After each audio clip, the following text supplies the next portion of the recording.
The house smelled like autumn, warm cinnamon, fresh-baked apple pie, and the soft musk of old wood that seemed to have absorbed generations of family moments. Grandma Lillian's house was always like this. It wasn't big or fancy, but every inch of it felt like a hug you never wanted to end. On this particular Saturday evening, the entire family had gathered as they often did before the weather got too cold. Her three children, Evelyn, Marcus, and David, were there, along with all six of her grandchildren, ranging from little 6-year-old Ellie to 21-year-old Jamal, who was always half present with his face buried in his phone. The TV buzzed with a rerun of an old sitcom, kids were arguing over snacks, and the adults were swapping light gossip in the kitchen. It was noisy, lively, and familiar. But in the center of it all, Grandma Lillian sat quietly in her rocking chair, her back straight despite the years, her frail hands moving with the precision of a watchmaker. Her eyes stayed locked on her work, her fingers carefully stitching two small pieces of fabric together. She wasn't knitting. No, she was doing something far more deliberate. She was working on a quilt, not just any quilt, but the quilt. It draped over her lap like a patchwork tapestry of life itself.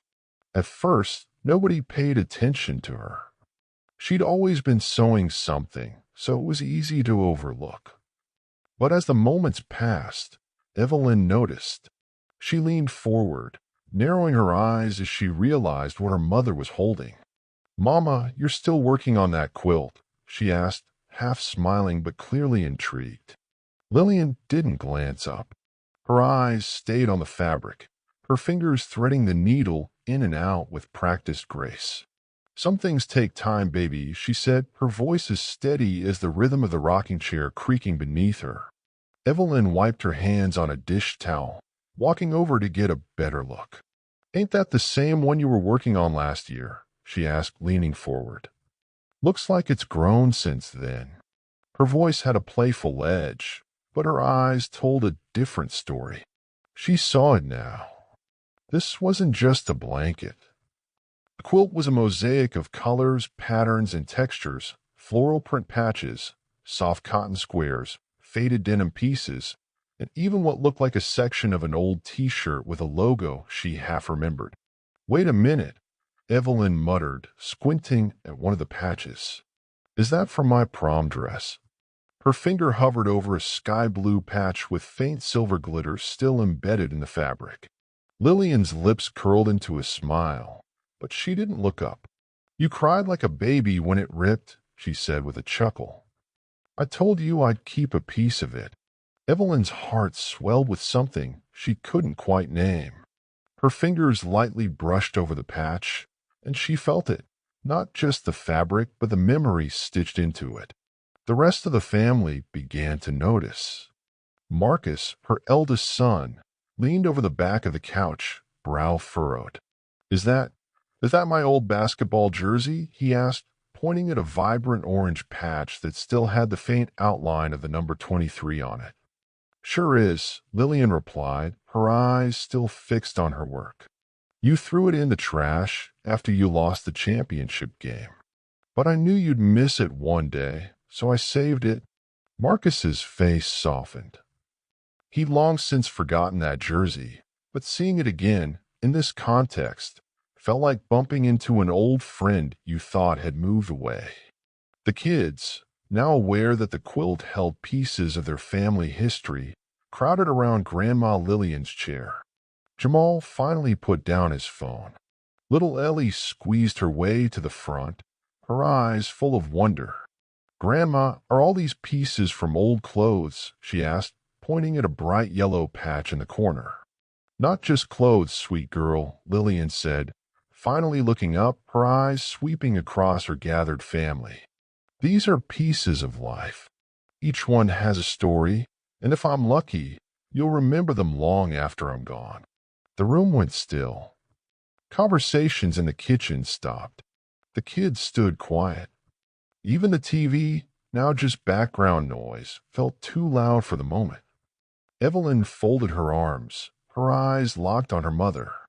"You've been making a memory quilt all these years, huh?" she asked softly. Lillian nodded once, firm and sure. Every story I didn't want to forget. Every moment I knew I'd want you all to remember too. I stitched it right here. Her fingers moved again, slowly pulling the thread tight.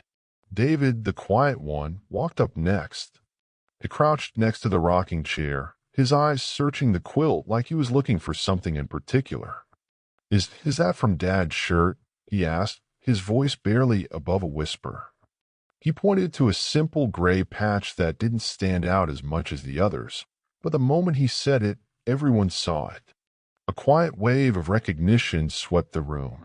"Yes, baby," Lillian said, her voice quieter now. "That's from his work shirt. The last one he wore before he passed." David didn't move, his eyes fixed on the patch like it was the only thing in the world. Evelyn blinked slowly, feeling her chest tighten. Little Ellie tilted her head, confused. "Why didn't you just throw it away, Grandma?" she asked innocently. Lillian's gaze softened, her face filled with both pride and sadness. "Because love doesn't belong in the trash, baby," she said gently. "Love belongs somewhere safe. Somewhere you can hold it when you need it most." No one knew what to say after that. For a long, tender moment, no one spoke at all. "Grandma, can you tell us a story about one of the patches?" Jamal asked, his phone long forgotten. He sat cross-legged on the floor like a little boy again, his eyes locked on hers.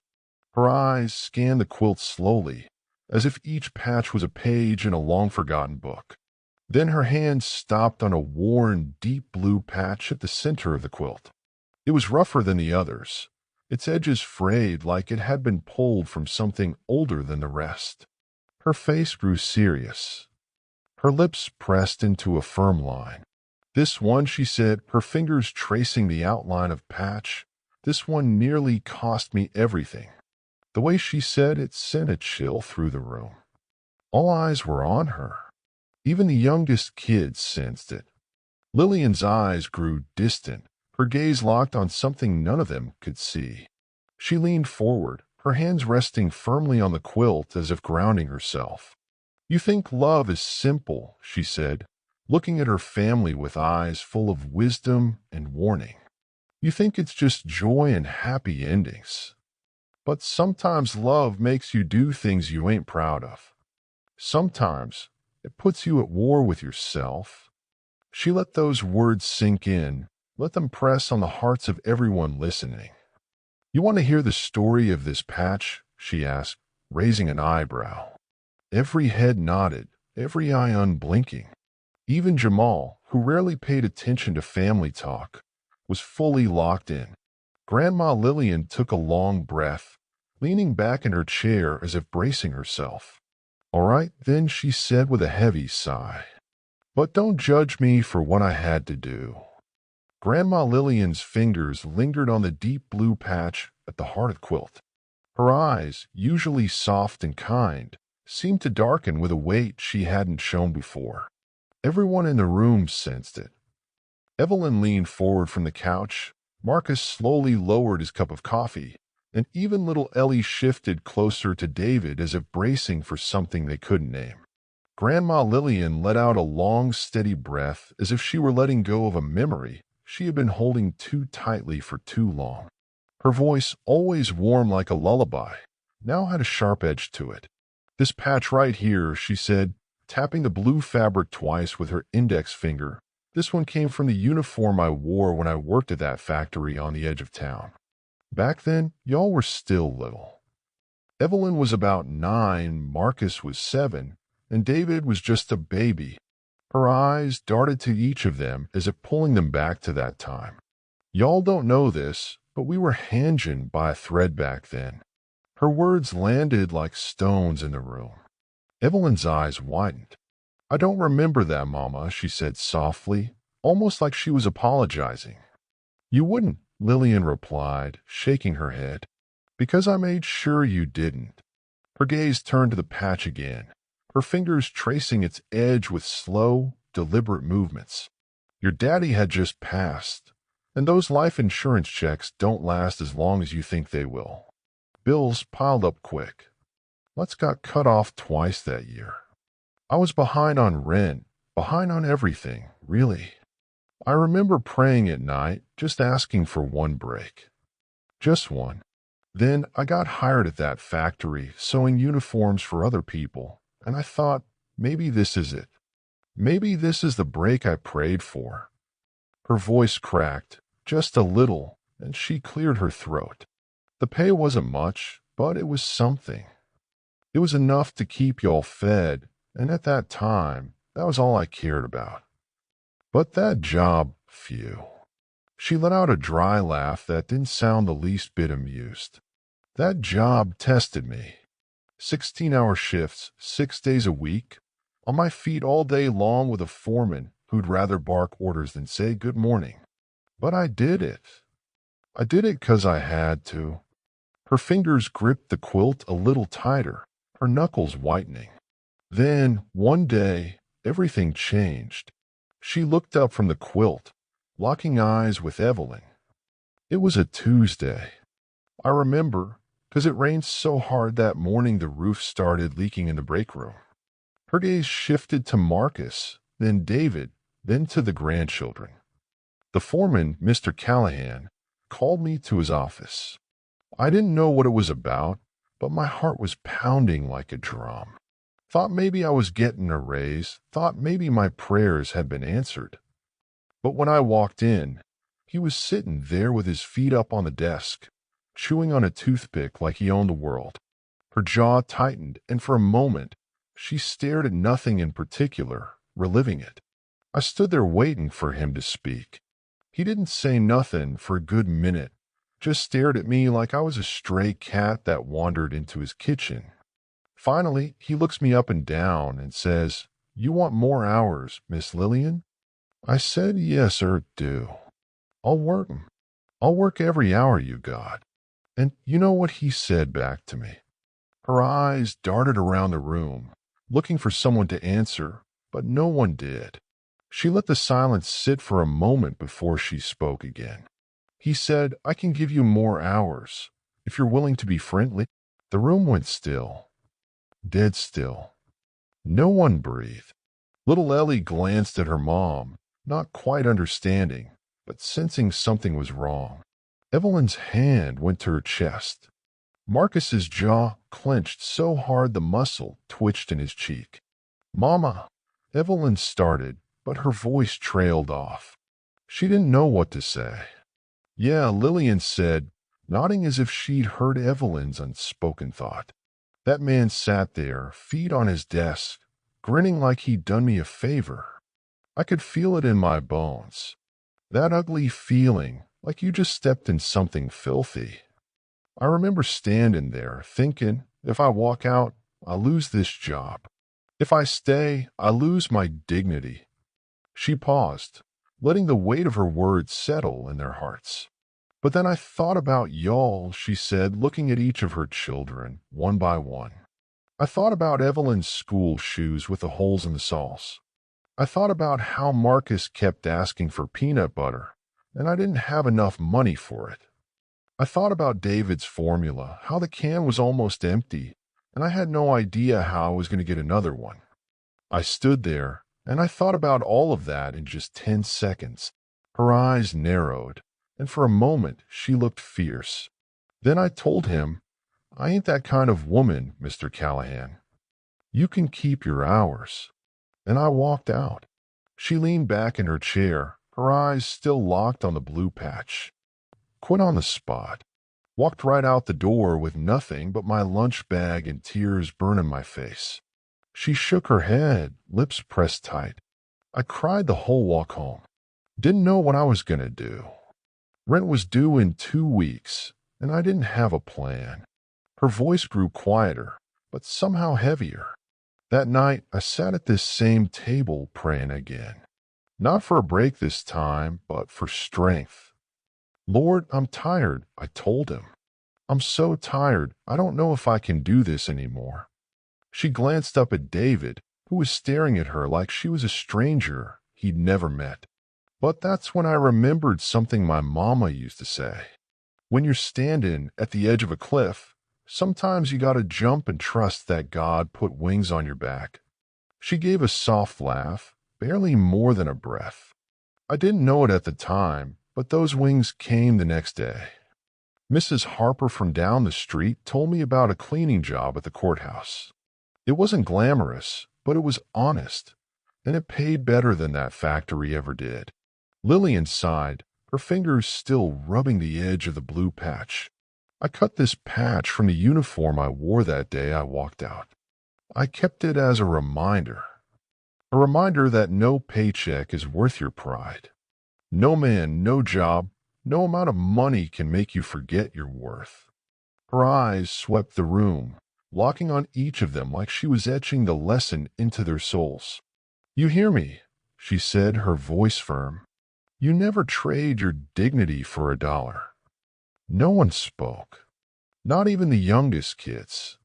Marcus ran a hand over his face, trying to hide the emotion rising in his eyes. Evelyn stared down at the floor, one hand covering her mouth. Jamal swallowed hard, blinking more than usual. Grandma Lillian's eyes softened, and she placed her hand flat on the quilt, right on top of that deep blue patch. "That's why I put it in the center," she said, her voice quieter now. "Because everything I built for this family started with that choice. And every choice since then, I've tried to make it with just as much courage." She patted the quilt twice and leaned back in her chair, exhaling deeply. "You kids think I'm just sitting here making blankets, huh?" she said with a wry smile. "But I'm sewing a map, a guide. So when I'm gone, you'll know where you came from. And you'll never forget the price it took to get here." She sat back, eyes closed for a moment, like she'd just unburdened herself after decades of carrying it alone. The quiet in the room wasn't uncomfortable. It was reverent. Grandma Lillian had just shared a story that would stay with them forever. Grandma Lillian's eyes lingered on a patch of soft, floral fabric near the lower left side of the quilt. The colors were faded now, pale pink roses on a white background with little flecks of green leaves, but it still had a quiet beauty about it. Her fingers hovered over it as if it were too delicate to touch, like it might unravel if she pressed too hard. The family noticed her hesitation. It wasn't like her to pause this long. She had been strong when talking about the blue patch, but this one seemed different, heavier. She let out a slow, steady breath, her fingers finally brushing over it with the same tenderness she once gave to a child's scraped knee. "This one," she said softly, her eyes still fixed on a patch, "this one was from a dress I never thought I'd see again. And honestly, I wish I never had." Her words were quiet, but they hit the room like thunder. Evelyn tilted her head. "A dress? Whose dress, Mama?" Grandma Lillian gave a small, dry laugh and shook her head slowly, like she was disappointed in a memory. "It was mine," she said, still tracing the edge of the fabric with her fingertips. "A dress I wore to a wedding. Not mine, of course, but close enough. I was the maid of honor for my best friend, Ruth." She glanced up then, her eyes full of something complicated, something that looked like both love and pain mixed together. "Ruth was my best friend from the time I was 9 years old. We grew up together, thick as thieves. People in town used to say if you saw Ruth, you'd see Lillian right behind her. We did everything together, played jacks on the front steps, rode bikes until the streetlights came on, and sat on the porch talking about the kind of men we'd marry one day." Her smile grew for a moment before it faded just as quickly. "Yeah, we really thought we'd be in each other's lives forever." Her eyes dropped back to the patch, and her smile disappeared like a candle being snuffed out. Her fingers stopped moving. She sat still for a moment, like she was waiting for something to pass through her. "Then life happened," she muttered, so quiet that little Ellie leaned forward, trying to hear better. "Ruth met a man named Charlie. And when I tell you that man had a smile so slick it should have come with a warning label, I ain't exaggerating." Evelyn raised an eyebrow. "Charlie, huh?" she muttered, already sensing where this story was headed. Grandma Lillian nodded, eyes still on the quilt. Yep, he was smooth, all right. The kind of man who knew just what to say to make you feel special, even when you knew better. I didn't trust him, not one bit. I told Ruth as much, too. What did she say? Marcus asked, now fully invested. He leaned forward with his elbows on his knees, eyes sharp with curiosity. Grandma's lips pressed into a thin line, her eyes narrowing like she was staring into the past. She said I was jealous, Lillian replied flatly. She said I was bitter because I didn't have a man of my own. And when I tried to warn her again, she told me, you just don't want me to be happy, Lillian. You always want to be the one in control. She shook her head, letting out a bitter chuckle. I didn't say nothing back. Sometimes you learn that words ain't gonna change somebody's mind when love's got them blinded. I let it go.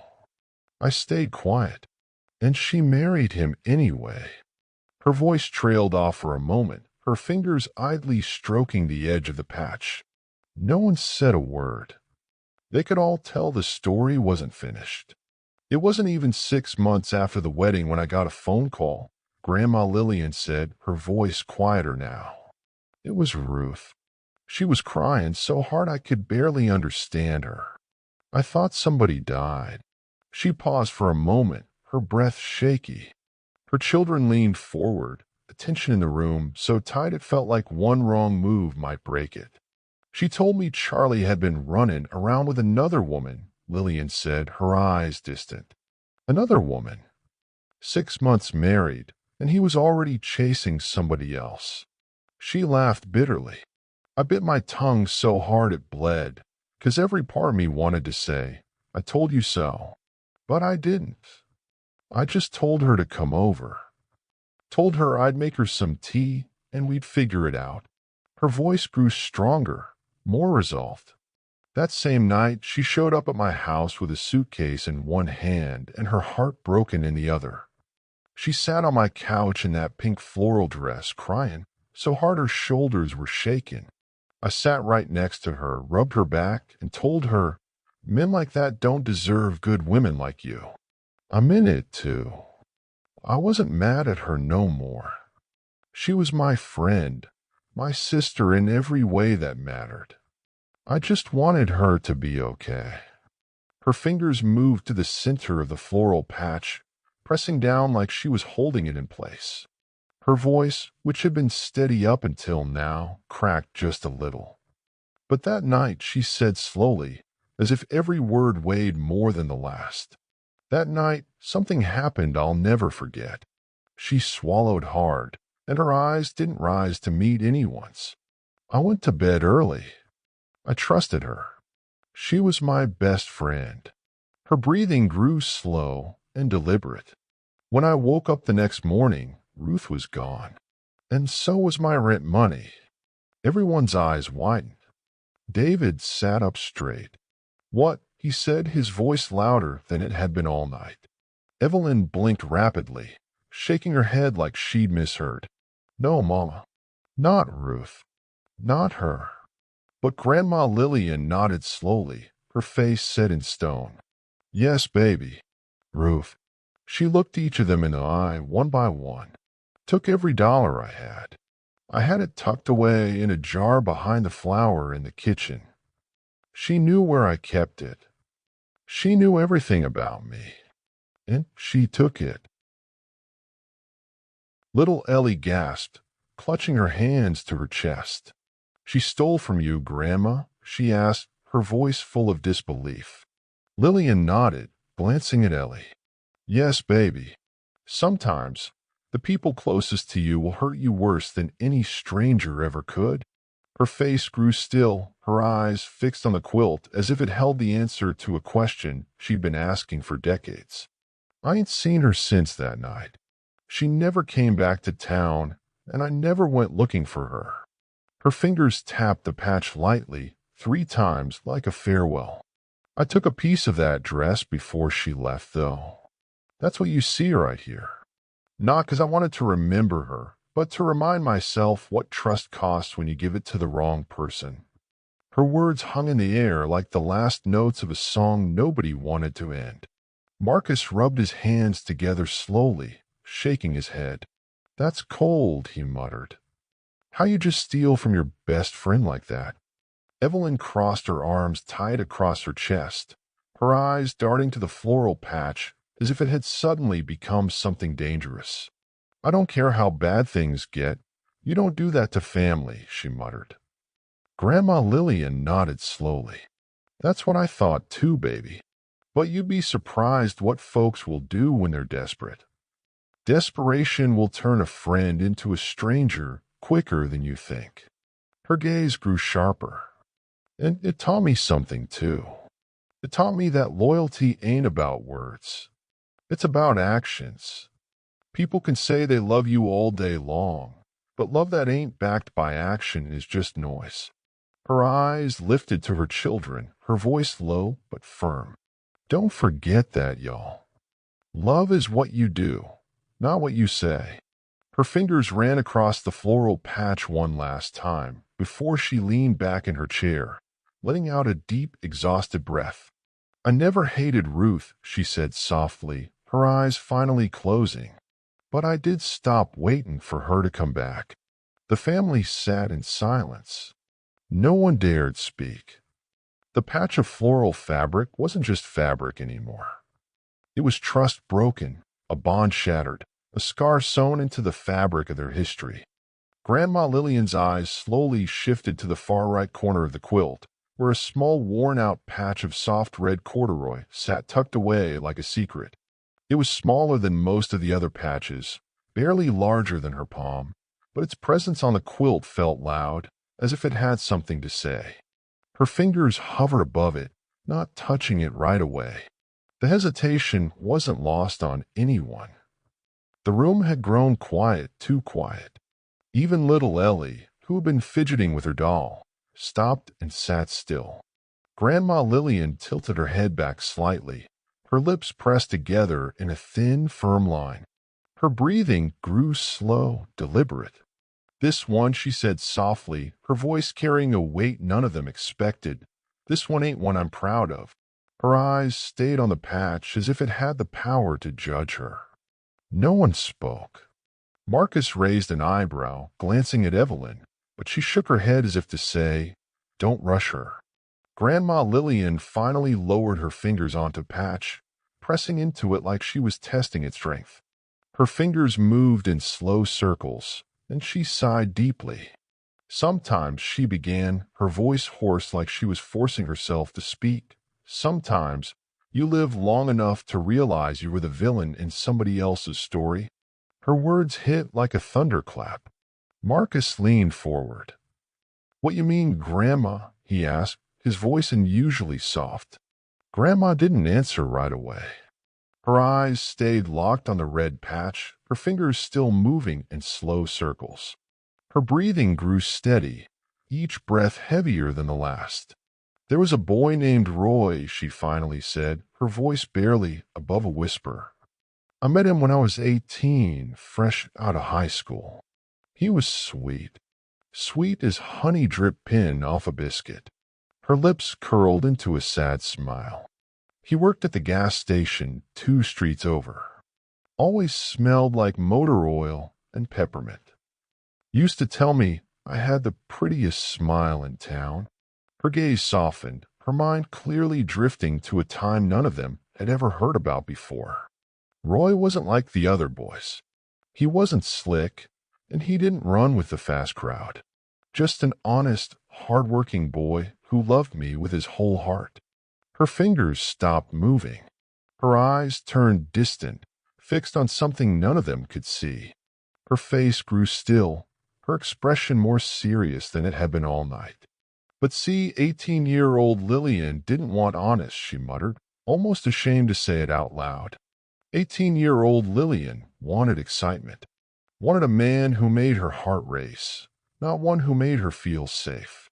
"So while Roy was savant his paychecks to buy me a ring, I was out sneaking, off to see a boy named Harold."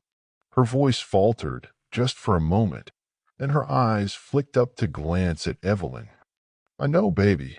I know what you're thinking. Not Grandma. Not her. But it's true. Evelyn shook her head slowly, her eyes full of quiet disbelief. Mama, she whispered, not knowing what else to say. Yeah, Lillian said, nodding slowly. It's hard to admit even now. But it's the truth. Harold was fast.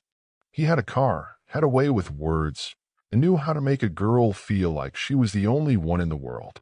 Her eyes darted to Marcus then, and she raised a finger at him. That's why I tell you boys all the time, don't fall for every sweet word somebody whispers in your ear. Words ain't love. Actions are. Marcus sat back, rubbing his chin. David shook his head slowly, a look of shock on his face. Grandma continued. One night, Roy came to see me. I wasn't home. I was riding around town in Harold's car, laughing like I had no worries in the world. Roy waited on my porch for 2 whole hours. She shook her head at the memory, her eyes misty now. My mama told me later that she sat there with him the whole time. Said he didn't say much, just sat there holding a little box in his hand. I didn't know it then, but that box had a ring in it. Her breath caught, and she pressed her lips together to steady herself. She glanced at Evelyn, then at Marcus, her eyes filled with regret that ran deeper than words could say. When I finally came home, Harold dropped me off on the corner, because he didn't want to be seen in front of my house. Walked up to the porch like I was royalty, head held high like I owned the world. And there he was, Ray, sitting on those steps, looking at me like he'd seen a ghost. Her breathing grew heavier. She blinked slowly, her eyes staying on the red patch. I'll never forget the look on his face. Not angry, not hurt, just a hollow. Empty, like I'd taken something from him that he couldn't get back. He didn't even say nothing at first. Just stood up slow, dusted off his pants, and handed me that box. Said, I was going to give you this, but now I see I ain't the man you want. Her voice cracked on the last word, and she cleared her throat, blinking hard. Roy walked away, and I just stood there. Didn't chase him. Didn't call out to him. Just watched him walk down the street until he turned the corner and disappeared. You ever have a moment like that, where you know you messed up so bad that no apology in the world can fix it? Her voice was quieter now, more fragile. That was mine. My moment. Her fingers pressed hard into the patch. The next week, Roy quit his job at the gas station and left town. Heard he moved to Chicago, got married, had 3 kids. I saw his mama once at the store, and she told me he was happy. Said he was working at a car plant, doing real good for himself. Her voice was so small now, it felt like she was talking more to herself than to her family. I told her to tell him I was happy for him. She said she would, but I knew she wouldn't. Grandma, Jamal spoke up, his voice unsteady. Did you ever see him again? Grandma Lillian shook her head slowly, wiping her eyes with the back of her hand. No, baby, never saw him again. But I think about him sometimes. Think about how different things would have been if I just stayed home that night. If I just had the good sense to see what was in front of me. She looked at each of them slowly, one by one. Don't ever mistake excitement for love. It'll cost you more than you're ready to pay. Her voice grew stronger as she leaned forward, tapping the patch of red corduroy twice. I kept a piece of that dress I wore that night.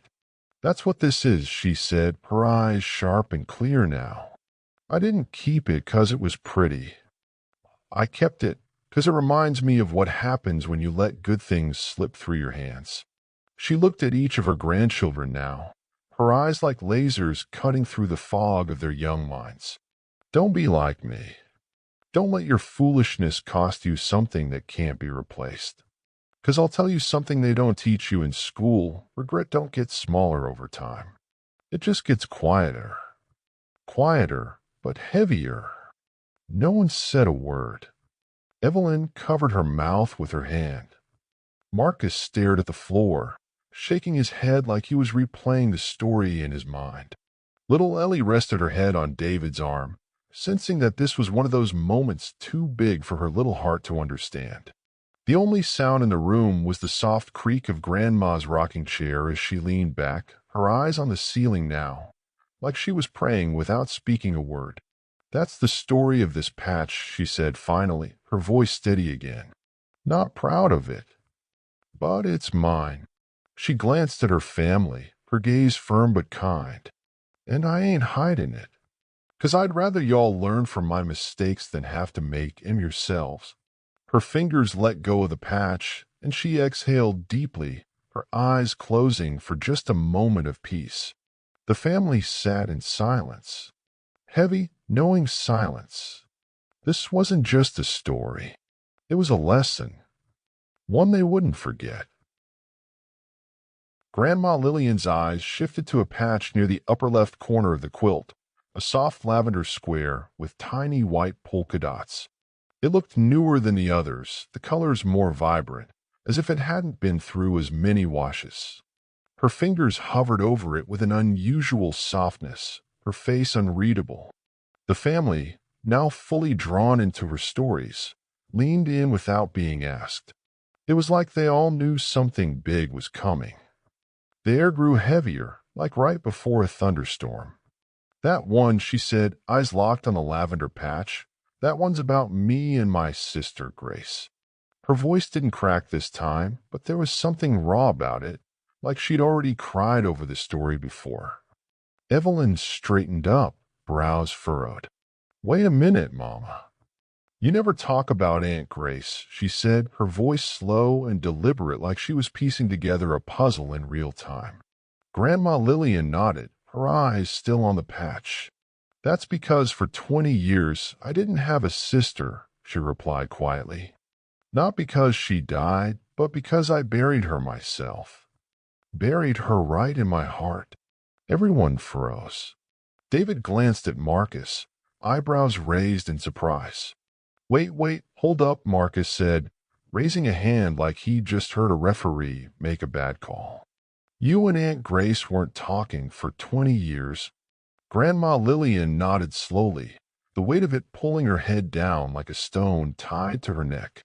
20 long years," she repeated, her voice heavy. "But why?" Evelyn asked, her voice smaller now, like she was afraid of the answer. Grandma Lillian finally looked up from the quilt, her eyes clear but full of a sadness that had clearly lived in her for a long, long time. "Because of pride, baby," she said, shaking her head. "Pride is a dangerous thing. It hides behind words like principle and self-respect, but all it really does is leave you lonely." She sighed deeply, the kind of sigh that makes you feel older just by hearing it. "It started over something so small, so foolish, you'd laugh if I told you. But it didn't feel small at the time." She paused, collecting herself.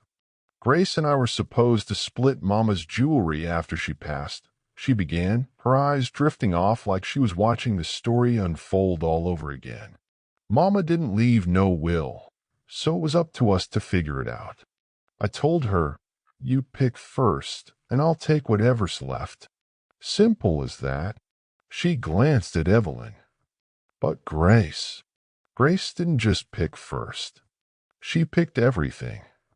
Took Mama's pearl necklace, the ruby brooch, and even the silver bangle that Mama used to wear every Sunday to church." Her eyes hardened, her lips pressing into a line so tight it looked like she was biting back a curse. "She left me with 2 old hat pins and a broken locket." David frowned. "So you stopped talking to her over some jewelry?" he asked, his voice tinged with judgment. Grandma Lillian shot him a sharp look, so quick it made him blink twice. "It wasn't just the jewelry, boy," she snapped. "It was the principle. It was the fact that she knew Mama would have wanted us to share, but she got greedy." Her voice softened after that, and she shook her head slowly. "But I see it different now.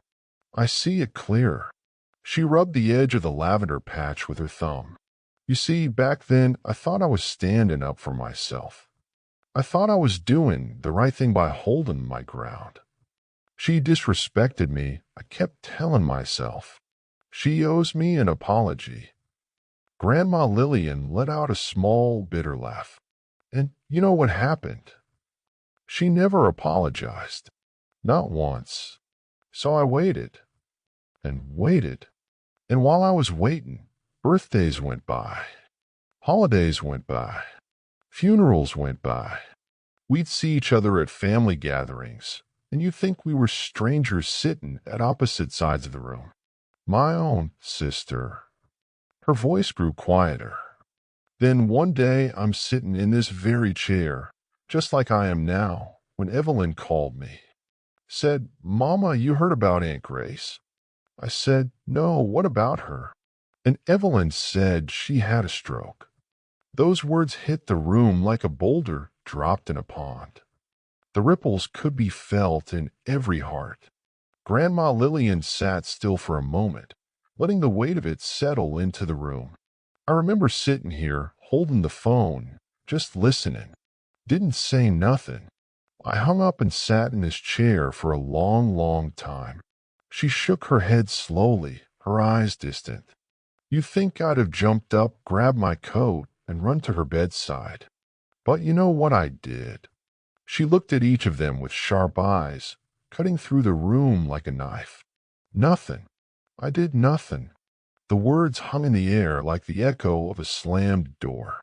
Marcus sat up straight, eyes wide.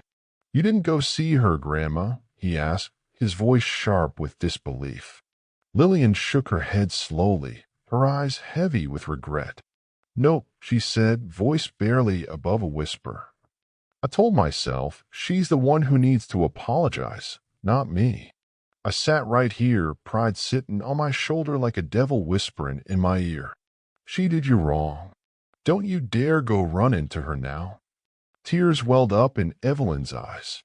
"Mama," she whispered, pressing her hands to her face. "Mama, why didn't you go?" Grandma Lillian's eyes flickered with pain. "Because I was stupid, baby," she said, her voice thick with emotion. "I let pride be my master. I thought if I held out long enough, she'd see she was wrong and come crawling back. But that ain't how it works. Pride don't break easy, and before you know it, time runs out." Her voice cracked on those last three words, and her face crumpled just for a moment before she pulled herself back together. She cleared her throat, eyes blinking hard to fight back tears. I finally went to see her, but by then she couldn't talk. Couldn't even look at me right. Half her face was frozen, and her eyes didn't have that light and no more. Her fingers pressed down on the lavender patch like she was trying to press something into it. I sat by her bed, held her hand, and told her I was sorry. Told her I should have called. Should have reached out. Should have let the jewelry go. I sat there talking to her for hours, telling her stories, Logan at old memories. But she just laid there, eyes barely blinking. The nurse said she could probably hear me, but I'll never know for sure. Her voice cracked again, and she pressed her lips tight, fighting for control. A month later, she passed, and I sat right here in this chair, wondering why I waited so long to forgive her. She rubbed the lavender patch slowly, over and over like she was trying to soothe it. "This here," she said softly, "this patch is from the dress she wore at our last family reunion. The one where we didn't speak to each other. I cut a piece of it after she passed. Put it in this quilt as a reminder that forgiveness don't wait for nobody." Her eyes swept across her family, fierce and sharp now. "Don't wait? Y'all hear me? Don't you wait?" Her voice was strong now, filled with urgency. "Pride will leave you with regrets you can't bury. You love somebody, you tell 'em. You mad at somebody, you fix it. Don't be like me sitting in this chair wondering why you didn't do it sooner." The room stayed silent. Her words had cut deep, deeper than anyone expected. Even Marcus, who always had something to say, sat quiet, eyes cast downward. David wiped his face with his sleeve, pretending he wasn't crying. Evelyn stared at the lavender patch, her eyes distant but full of realization. Don't wait. Those words would stay with them for a long time. Grandma Lillian's eyes settled on the last patch, a small, deep green square stitched neatly into the bottom center of the quilt. Unlike the other patches, this one was plain. No patterns, no logos, just smooth green fabric that seemed almost too ordinary to carry a story as heavy as the ones that came before it. But as soon as her fingers touched it, her breathing changed. It was subtle, but they all noticed. Her chest rose a little slower. Her fingers trembled just a little more. Her eyes weren't as steady this time. She didn't speak right away. Her fingers traced the edge of the patch like she was feeling her way through the past, one thread at a time. Everyone waited. They had learned not to rush her. Evelyn sat on the edge of her seat, hands folded tightly in her lap. Marcus leaned forward with his elbows on his knees, eyes locked on the quilt like it was a live broadcast of something sacred. David didn't move at all, his face tense with quiet anticipation.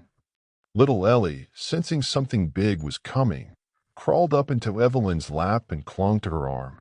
Grandma Lillian finally spoke, her voice quieter than it had been all night. This one, she said slowly, tapping the green patch. This one almost didn't make it into the quilt. Her words were slow, deliberate, as if each one had to be carefully placed so it wouldn't break. I thought about leaving it out, thought about throwing it away. But sometimes, the hardest stories to tell are the ones that need telling the most. Her words pulled everyone in like a fishing line drawing a catch from the depths. She took a deep breath and leaned forward, her eyes scanning each of her children and grandchildren. This story ain't pretty, she warned, her voice firm but raw. But it's true. And you deserve to know the truth.